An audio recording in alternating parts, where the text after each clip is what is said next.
Notícias, porque após a condenação do ex-presidente Jair Bolsonaro e de outros 7 réus pela trama golpista, a discussão sobre o projeto de anistia voltou a ganhar força entre aliados do governo e da oposição. Vamos acompanhar na reportagem de Misael Mainetti. O debate sobre a possibilidade de anistia aos envolvidos nos atos antidemocráticos de 8 de janeiro de 2023 voltou a ganhar força no Congresso Nacional. Enquanto o governo federal se posiciona firmemente contra a ideia, parlamentares da oposição continuam a defender a anistia como pauta prioritária. Para o vice-líder do PT, deputado Alencar Santana, qualquer tentativa de anistiar os responsáveis pelos atos golpistas representa um desrespeito à democracia brasileira. Diria que avançar com a pauta da anistia, aprovar a anistia é mais um tapa, brutal contra o povo brasileiro, contra a nossa sociedade em geral. Isso não trata de uma questão política, isso é de respeito à nossa democracia, à nossa história, à memória do nosso povo.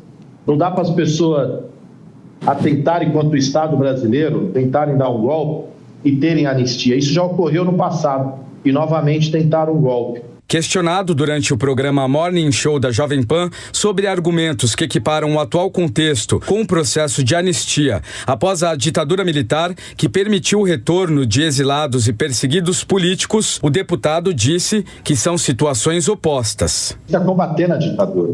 Aquela anistia foi para perdoar de maneira errônea os militares que cometeram o golpe, torturaram, perseguiram e mataram muita gente. Essas pessoas já tinham que ter sido punidas lá atrás.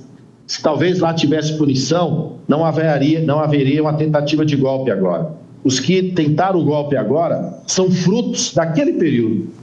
Do outro lado do debate, o deputado federal Tenente Coronel Zuco, do PL do Rio Grande do Sul, líder da oposição na Câmara, afirmou que a anistia aos presos do 8 de janeiro é pauta central da base bolsonarista. Zuco criticou duramente o julgamento dos envolvidos, classificando como teatral e politicamente motivado. Eu acompanhei todos os dias deste julgamento, que na minha visão não era uma peça jurídica, era uma peça teatral, onde tinham ali ministros que, na nossa visão, não poderiam estar presentes e não poderiam julgar o presidente Bolsonaro. A discussão sobre a anistia deve continuar em alta nas próximas semanas, com embates diretos entre governo e oposição. O Planalto tenta consolidar uma narrativa de punição exemplar. Já a direita mantém o discurso de que houve injustiças nos processos judiciais. Nos bastidores, a movimentação em torno de projetos que propõem algum tipo de perdão aos réus condenados se mantém, mas enfrenta forte resistência de partidos da base governista e instituições da sociedade civil. Um dos maiores entraves é a possibilidade de o projeto liberar Bolsonaro para disputar as eleições do próximo ano. Vamos analisar esse assunto com o nosso comentarista do dia, Jesualdo Almeida. Bom dia, bem-vindo ao Jornal da Manhã.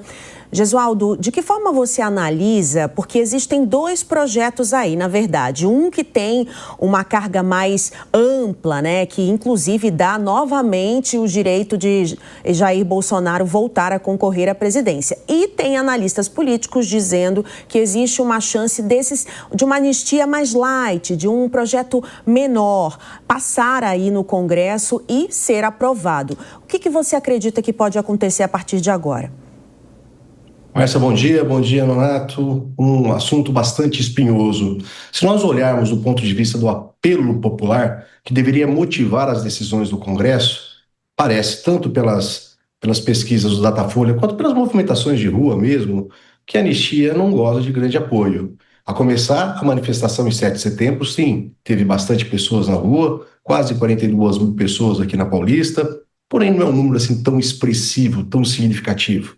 E lembremos também que após a condenação efetiva pelo Supremo Tribunal Federal do Bolsonaro, poucas movimentações populares de rua existiram, o que denota um certo apaziguamento da situação. Portanto, não existe talvez um clima significativo para a aprovação dessa anistia. Por outro lado, a desproporção das penas é significativa. Como bem disse o Jogo da Luz no passado, agora de pouco, nos seus perfeitos comentários, a punição seria exemplar, mas não da forma como se deu. Mesmo as penas atribuídas ao Bolsonaro são descalibradas. nesse propósito é preciso haver um ajustamento. E aí existem duas propostas. A, de uma anistia light, diminuem-se as penas e preservam-se aqueles que são os chefes, os mandatários, em tese, os beneficiários do golpe. Uma anistia ampla, geral e restrita, que é pretendida, inclusive, pela família Bolsonaro. Nesse momento, parece que não há clima no Congresso para que, ainda que se avance, para que seja aprovada uma anistia ampla, geral e restrita. Ô Gesualdo, e ainda que seja aprovado, isso não acabaria sendo barrado posteriormente pelo Supremo Tribunal Federal por causa da tentativa de golpe, como foi a condenação? Nós já temos um histórico, durante o governo do Michel Temer, uma tentativa de indulto do presidente que foi barrado pelo Supremo, na época relatado pelo Luiz Roberto Barroso. De fato, quem controla os termos constitucionais é o Supremo Tribunal Federal. É ele quem tem o dom de errar por último nessa situação e depois da decisão dele não existe como se recorrer, não existe o que se fazer. A anistia, na estrita literalidade da Constituição, ao meu ver, cabe nessas circunstâncias. É possível. Entretanto, evidentemente, quem dará a interpretação final é o Supremo Tribunal Federal. E ao que parece, o clima no Supremo é de declarar inconstitucional a eventual anistia, se for nesse padrão, ampla, geral e restrita.